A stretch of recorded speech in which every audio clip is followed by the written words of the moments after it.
இனிமே கண்ணை மூடிட்டு கடலை எண்ணெய் வாங்கலாம்.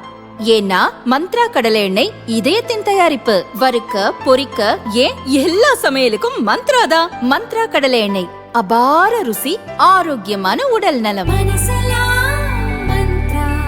தமிழகம் கேரளாவில் தேர்தல் நடக்க இருக்கும் அதே நேரத்தில் அசாமுக்கும் சட்டசபை தேர்தல் வருகிறது. இப்போது அங்கு பாரதிய ஜனதாவின் ஹிமந்த பிஸ்வ சர்மா முதல்வராக உள்ளார். இவரும் காங்கிரஸில் இருந்தவர்தான். ராகுலுடன் ஏற்பட்ட மோதல் காரணமாக பாரதிய ஜனதாவில் சேர்ந்தவர்.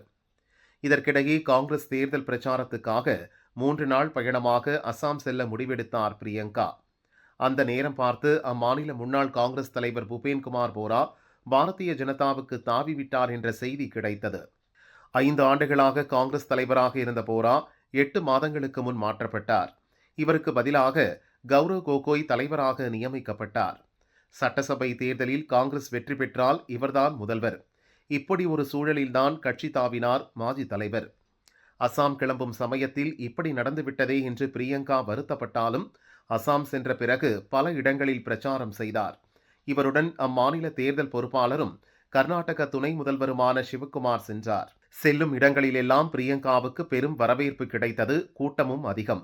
அந்த கூட்டம் எல்லாம் ஓட்டாக மாறுமா என்பது வேறு கதை. அசாம் பிரச்சாரம் முடிந்ததும் உடனே டில்லி திரும்பவில்லை. நேரடியாக தனி விமானம் மூலம் அவருடைய சொந்த தொகுதியான கேரளாவின் வயநாட்டுக்கு சென்றார். கேரள சட்டசபை தேர்தலுக்காக அங்கும் பிரச்சாரம் செய்ய ஆரம்பித்து விட்டார். இப்படி பரபரப்பாக கட்சி வேலைகளில் பிரியங்கா ஈடுபட்டு வருவது தொண்டர்களை உற்சாகப்படுத்தியுள்ளது. பிரியங்கா இப்படி இயங்கிக் கொண்டிருக்க அவரது அண்ணன் ராகுல் இந்த அளவு கட்சி வேலை பார்ப்பதில்லையே என்று தொண்டர்கள் வருத்தப்படுகின்றனர்.